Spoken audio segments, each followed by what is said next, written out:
الله أكبر الله أكبر الله أكبر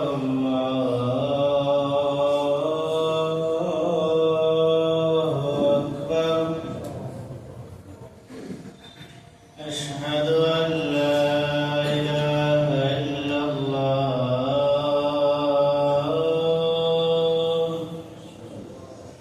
أشهد أن لا إله إلا الله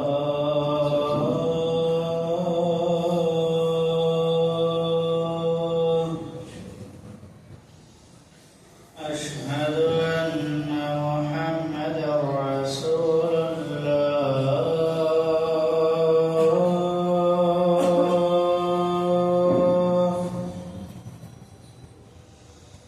أشهد أن محمدا رسول الله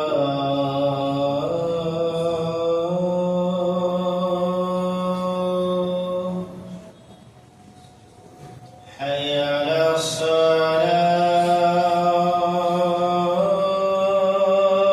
الصلاة حي على الصلاة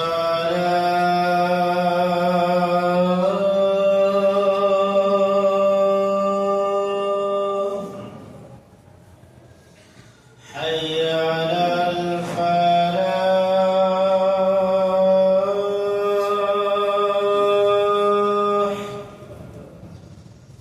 حي على الفلاح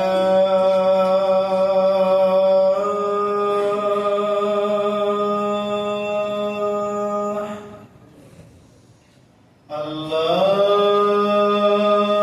أكبر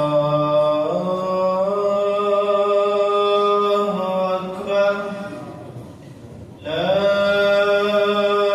إله إلا الله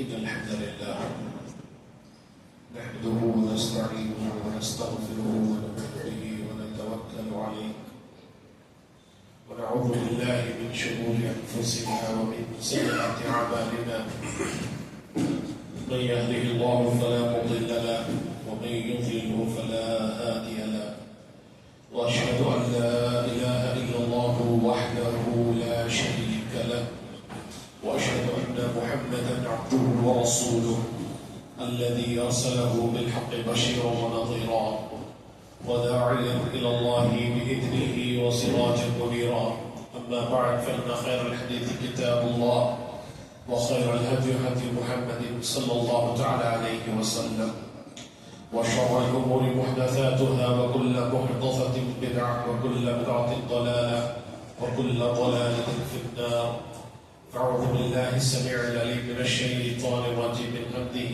ونفخه ونفثه بسم الله الرحمن الرحيم قاف والقرآن المجيد بل عجبوا أن جاءهم منذر منهم فقال الكافرون هذا شيء عجيب أإذا متنا وكنا ترابا ذلك رجع بعيد قد علمنا ما تنقص الأرض منهم وعندنا كتاب حفيظ بل كذبوا بالحق لما جاءهم فهم في أمر مريج أفلم ينظروا إلى السماء فوقهم كيف بنيناها وزيناها وما لها من فروج والأرض مددناها وألقينا فيها رواسي وأنبتنا فيها من كل زوج بهيج تبصرة وذكرى لكل عبد منيب ونزلنا من السماء ماء مباركا فأنبتنا به جنات وحب الحصيد والنخل باسقات لها طلع نضيد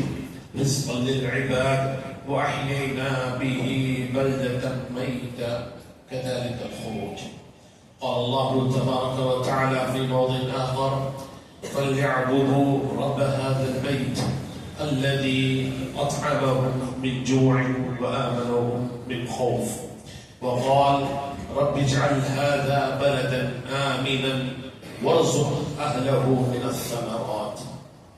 محترم حاضرین، اللہ رب العزت جل جلالہ وعمل والہ تبارک اسمہ کے لیے ہر قسم کی حمد و ثنا، تمام قسم کی تعریف، ہر طرح کی بڑائی بزرگی لائق ہے، کیونکہ وہ تنہا ہے جو ہم تمام کو اس دنیا میں بھیجنے والا، پیدا کرنے والا ہے، اور دنیا کی ہر چیز کو، کائنات کی ہر چیز کو اس نے ہمارے لیے مسخر کیا۔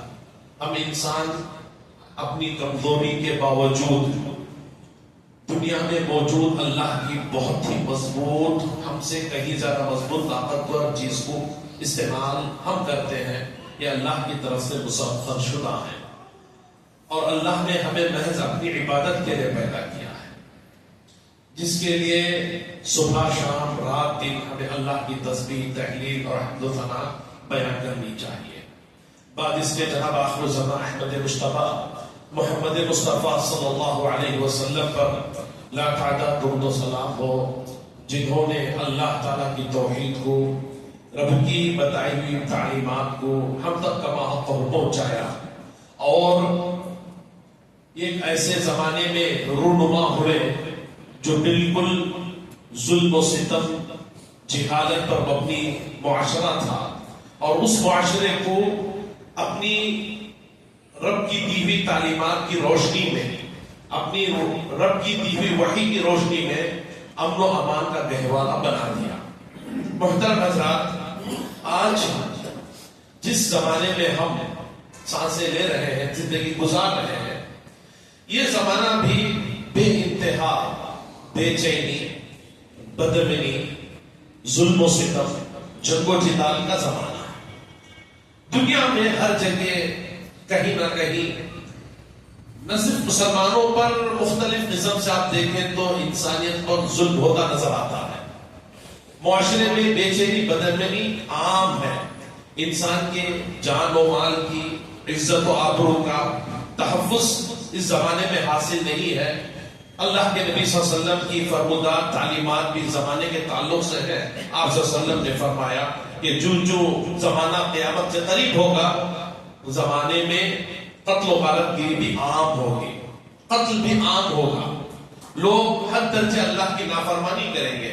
اللہ کے نبی صلی اللہ علیہ وسلم نے یہاں تک ارشاد فرمایا ان تلد الامۃ ربتها، ظلم و ستم کی انتہا یہ ہوگی کہ ان تلد الامۃ ربتها، کہ ماں لونڈی اپنے آقا کو جنم دے گی، لونڈی اپنے آقا کو جنم دے گی۔ مطلب یہ ہے حدیث کا کہ انسان اپنی ماں کے ساتھ وہ سلوک کرے گا جو سلوک ایک جاہل انسان لونڈی کے ساتھ کرتا ہے۔ غلاموں کے ساتھ جو سلوک ہونا ہے وہ سلوک انسان اپنی ماں کے ساتھ کرے گا۔ ایسا زمانہ آئے گا، تو ظلم و ستم کا زمانہ ہے۔ حالانکہ اسلام امن و سلامتی کا مذہب ہے، امن و سلامتی کی دعوت انسان کو دیتا ہے۔ انسان کی، اسلام کی آنے کا، نبی اکرم صلی اللہ علیہ وسلم کی بعثت کے اہم مقاصد میں سے ایک مقصد دنیا میں امن کو عام کرنا، امن کو پھیلانا ہے۔ اب اس کی تعلیمات کو لوگوں نے بدنام کر رکھا ہے، کہیں مسلمانوں کی کوتاہیاں بھی اس میں نظر آتی ہیں، لیکن اسلام کے اندر امن و سلامتی کی کیا اہمیت ہے، اس پر میں کچھ باتیں آپ کے اس مختصر سے خطبے میں رکھوں گا۔ اللہ کا ارشاد ہے فَلْيَعْبُدُوا رَبَّ هَذَا الْبَيْتِ الَّذِي أَطْعَمَهُم مِّن جُوعٍ وَآمَنَهُم مِّن خَوْفٍ، کہ لوگوں تم اس گھر کے رب کی عبادت کرو جو بیت اللہ کعبہ ہے، اس کے رب کی تم عبادت کرنا ہے جس نے تمہیں بھوک کے حالت میں کھلایا ہے اور خوف کی حالت میں امن عطا کیا۔ نبی اکرم صلی اللہ علیہ وسلم کی بعثت کے وقت جو ماحول تھا، معاشرے میں جو خوف و ہراس کا ماحول تھا، معاشرے میں لوگوں کی جان، مال، عزت، آبرو محفوظ نہ تھی، ان حالات کی طرف اللہ تعالیٰ نے اشارہ کرتے ہوئے فرمایا کہ ان حالات سے تمہیں اللہ نے باہر نکالا ہے، تم خوف تمہیں امن عطا کیا، اس وجہ سے تمہیں چاہیے کہ تم اس رب کی عبادت کرنا۔ آگے ایک اور جگہ اللہ نے ارشاد فرمایا، ابراہیم علیہ السلام کی دعا کو اللہ نے قرآن مجید میں نقل کرتے ہوئے فرمایا رب اجعل هذا بلدا آمنا۔ ابراہیم علیہ السلام کعبۃ اللہ کی تعمیر کر رہے تھے، تو دوران تعمیر انہوں نے دعا کی، اے اللہ اس شہر کو، شہر مکہ کو، جہاں میں اپنی بیوی اور بچے کو بسا کر جا رہا ہوں، یہ آگے چل کر جب شہر بنے گا تو اسے تو امن کا گہوارہ بنانا، کیونکہ کسی بھی ملک، کسی بھی شہر، کسی بھی بستی، کسی بھی معاشرے کو ترقی پانے کے لیے اولین شرط امن ہے۔ جس جگہ، جس معاشرے میں، جس مقام میں امن نہیں ہوتا، لوگ وہاں پر تجارت نہیں کر پاتے، سکون سے اپنا کاروبار کر نہیں پاتے، جس کی وجہ سے معاشرے میں پنپنے والوں کے لوگوں کی معاشی حالت بھی بدترین ہو جاتی ہے۔ جہاں امن نہیں ہوتا ہے وہاں غربت و افلاس کے آثار بھی نظر آتے ہیں۔ محترم حضرات، اسی لیے ابراہیم علیہ السلام نے مکے کی شروعات سے پہلے، مکے کی تاسیس کے وقت، مکے کی بنیاد کے وقت، مکے کے حق میں دعا دی، اے اللہ اس مکے کو امن کا گہوارہ بنانا، یہاں پر امن ہو، چین ہو، سکون ہو۔ آگے فرمایا اللہ تعالیٰ نے وَلَا تَبْغِ الْفَسَادَ فِي الْأَرْضِ إِنَّ اللَّهَ لَا يُحِبُّ الْمُفْسِدِينَ۔ تم زمین میں فساد کو بڑھاوا نہ دو، فساد کی امید نہ رکھو، جھگڑے فساد سے بچا کرو، کیونکہ اللہ تعالیٰ فساد برپا کرنے والوں کو پسند نہیں کرتا۔ فساد کرنے والے، ظلم و ستم کرنے والے اللہ کو پسند نہیں ہے، چاہے ظلم کسی پر بھی کیوں نہ ہو، مسلم پر کرے، غیر مسلم پر کرے، اللہ کو پسند نہیں ہے۔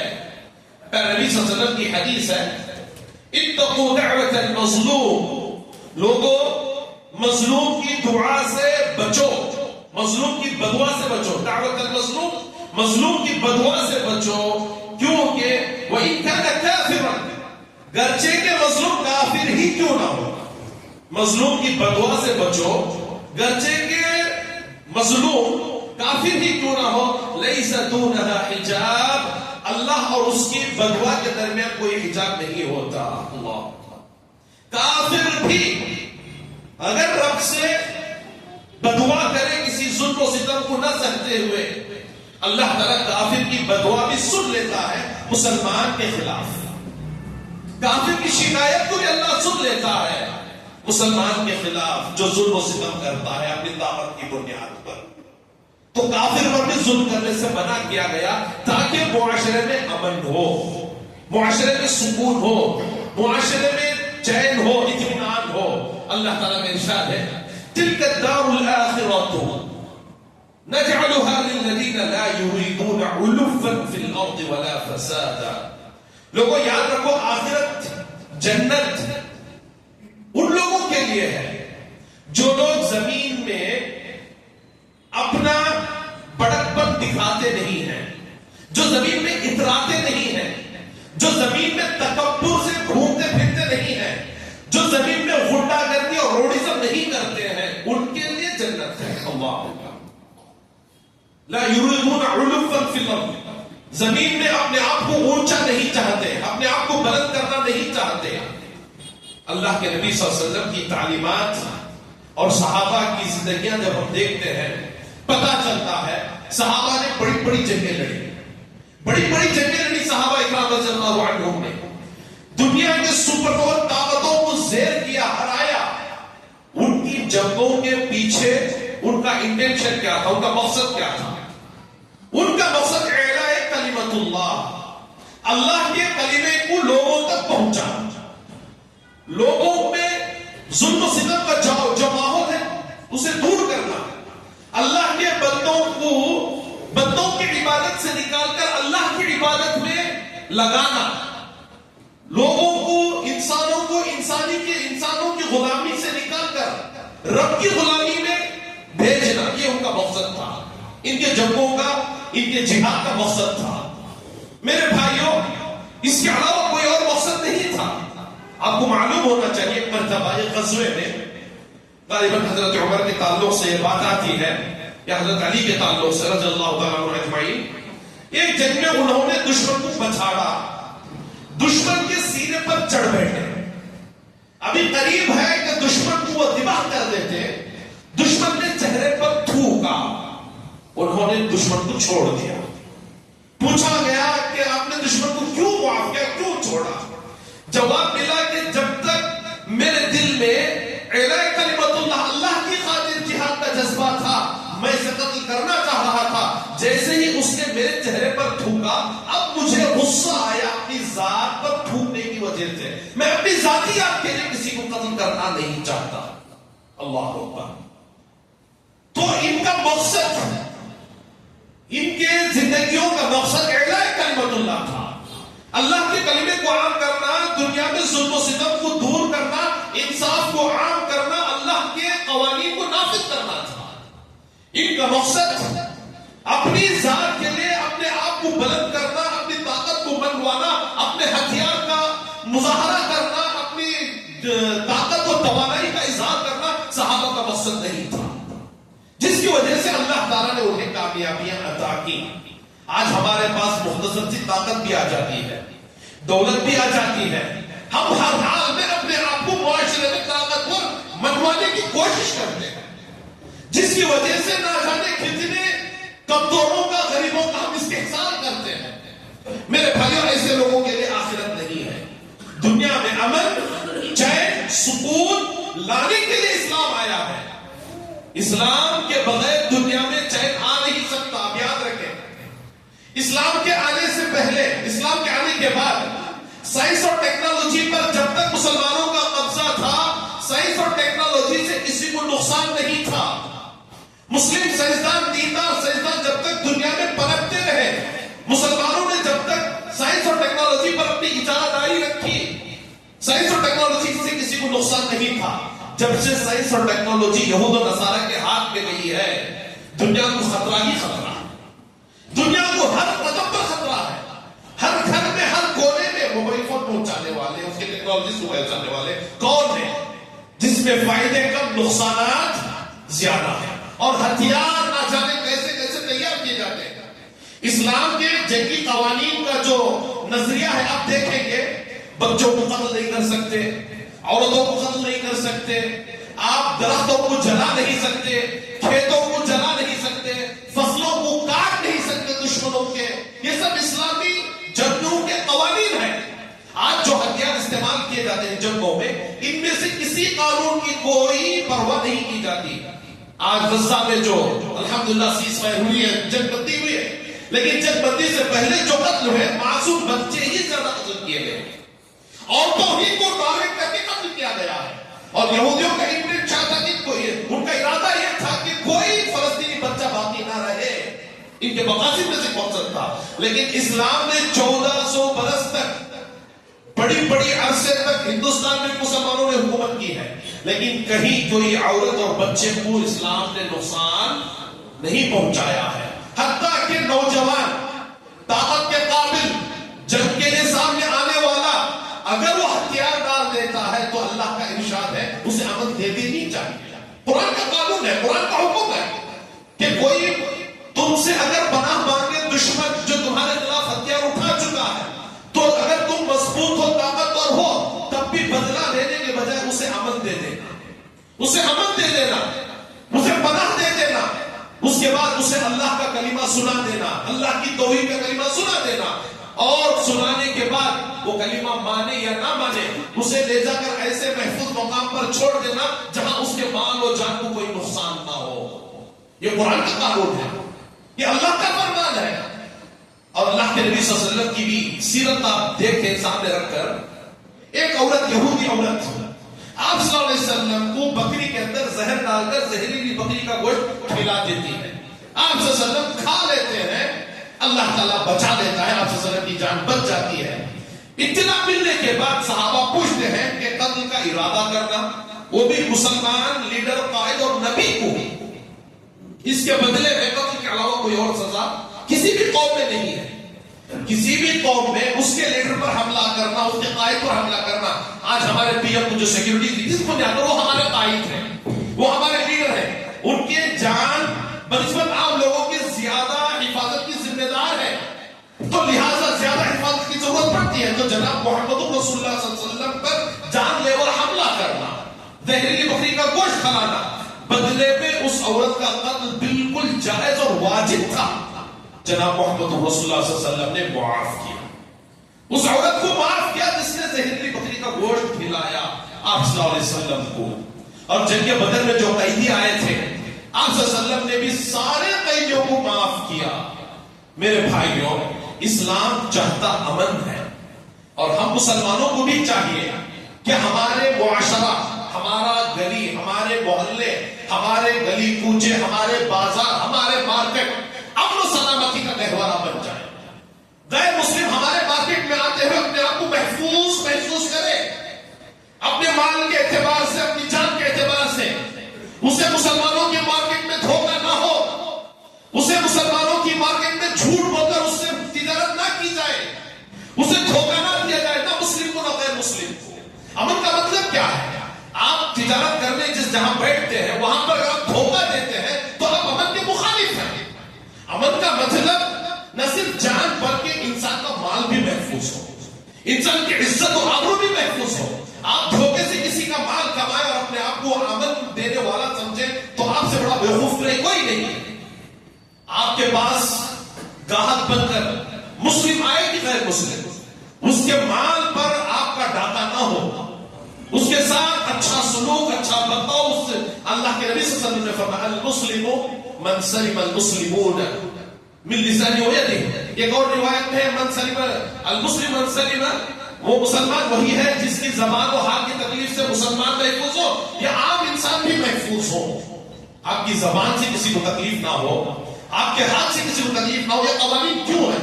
کیونکہ معاشرے میں امن ہو، معاشرے میں چین و سکون ہو، معاشرے میں راحت ہو۔ بد امنی بے چینی جہاں ہوتی ہے وہاں پر اللہ تعالیٰ کی برکتیں ختم ہو جاتی ہیں، لوگ افلاس کا شکار ہوتے ہیں، بھوکمری کا شکار ہوتے ہیں۔ اللہ تعالیٰ کا ارشاد ہے وَلَا يَجْرِمَنَّكُمْ شَنَآنُ قَوْمٍ عَلَىٰ أَلَّا تَعْدِلُوا اعْدِلُوا هُوَ أَقْرَبُ لِلتَّقْوَىٰ وَاتَّقُوا اللَّهَ إِنَّ اللَّهَ خَبِيرٌ بِمَا تَعْمَلُونَ۔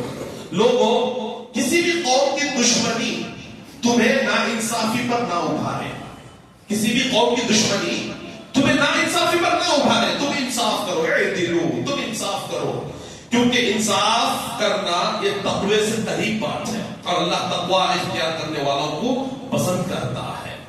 آپ کے پاس فیصلہ، آپ طاقتور ہیں، آپ جج ہیں، آپ کوئی بھی ہیں، آپ کے پاس کوئی معاملہ آتا ہے، آپ کا سگا بھائی کیوں نہ ہو اور سامنے والا دشمن قوم کا کیوں نہ ہو، انصاف ہونی چاہیے، انصاف ہونا چاہیے، کیونکہ ظلم و ستم، نا انصافی یہ معاشرے میں بے چینی بدامنی پیدا کرتی ہے، اور جو معاشرہ بدامنی اور بے چینی کا شکار ہوتا ہے وہاں پر اللہ تعالیٰ کی رحمت نازل نہیں ہوتی، اور بدامنی بے چینی ظلم و ستم کو اللہ تعالیٰ ہمیشہ کے لیے ناپسند کرتا ہے۔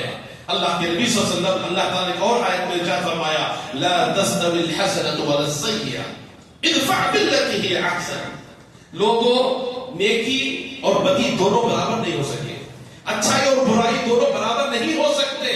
جب تمہارے ساتھ کوئی برا معاملہ کرے تو بدلے میں تم بھی برا نہ کرنا، ادفع بالتي هي احسن، تم اس کا دفاع کرنا اچھے انداز میں، اچھے انداز میں۔ فإذا لك بينه فإذا الذي بينك وبينه عداوة كأنه ولي حميم، تمہارا تمہارا جانی دشمن جگری دوست بن سکتا ہے، تمہارا دشمن تمہارا دوست بن سکتا ہے تمہارے عمدہ اخلاق کی وجہ سے، تمہارے اچھے کردار اور کیریکٹر کی وجہ سے۔ تو محترم حضرات، پتہ یہ چلا کہ اسلام کی پوری تعلیمات، چاہے وہ جنگی حالات میں دی جانے والی تعلیمات ہو، چاہے وہ خاندانوں کو دی جانے والی تعلیمات ہو، چاہے وہ میاں بیوی کے درمیان کے تعلقات پر دی جانے والی تعلیمات ہو، چاہے وہ بچوں کے تربیت کے سلسلے میں دی جانے والی تعلیمات ہو، چاہے وہ تجارت و کاروبار کے تعلق سے دی جانے والی تعلیمات ہو، تمام تعلیمات میں ایک ہی چیز کو مد نظر رکھا گیا ہے، وہ ہے انصاف، وہ ہے عدل، اور عدل و انصاف سے ہمیشہ امن اور آشتی، چین و سکون معاشرے میں پیدا ہوتا ہے، اور جہاں امن، چین، سکون آتا ہے وہاں پر اللہ تعالیٰ کی رحمتوں کی بارش ہوتی ہے۔ اللہ سے دعا ہے کہ اللہ تعالیٰ ہم تمام کو کہنے سننے سے عمل کی توفیق نصیب فرمائے. اللہ تعالیٰ ہمارے معاشرے کو امن کا، چین کا، سکون کا گہوارہ بنائے. اللہ اس ہندوستان کو خاص کر اللہ تعالیٰ امن کی جگہ بنائے. اللہ تعالیٰ ہمارے جو لیڈرز ہیں اللہ تعالیٰ انہیں صحیح توفیق نصیب فرمائے. اللہ تعالیٰ ہم تمام مسلمانوں کو ایک بنائے، نیک بنائے، عقیدہ توحید کا حامل بنائے، نبی اکرم صلی اللہ علیہ وسلم کی سنتوں کا پابند بنائے. آمین وآخر دعوانا الحمدللہ رب العالمین.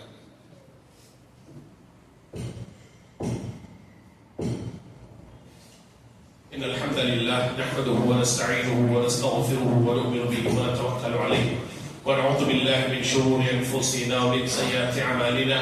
من يهده الله فلا مضل له ومن يضلل فلا هادي له واشهد ان لا اله الا الله وحده لا شريك له واشهد ان محمدا عبده ورسوله الذي ارسله بالحق بشيرا ونذيرا وداعيا الى الله باذنه وسراجا منيرا. اما بعد فان خير الحديث كتاب الله وخير الهدي هدي محمد صلى الله تعالى عليه وسلم وشر الأمور محدثاتها وكل محدثة بدعة وكل بدعة ضلالة وكل ضلالة في النار. فأعوذ بالله السميع العليم من الشيطان الرجيم من حمده ونفخه ونفثه. إن الله وملائكته يصلون على النبي يا أيها الذين آمنوا صلوا عليه وسلموا تسليما. اللهم صل على محمد وعلى آل محمد كما صليت على إبراهيم وعلى آل إبراهيم إنك حميد مجيد. اللهم بارك على محمد وعلى آل محمد كما باركت على إبراهيم وعلى آل إبراهيم إنك حميد مجيد. إن الله يأمركم بالعدل والإحسان وإيتاء ذي القربى وينهى عن الفحشاء والمنكر والبغي يعظكم لعلكم تذكرون. اذكروا الله يذكركم وادعوه يستجب لكم ولذكر الله تعالى أهم وأجل وأكبر. قوموا إلى الصلاة.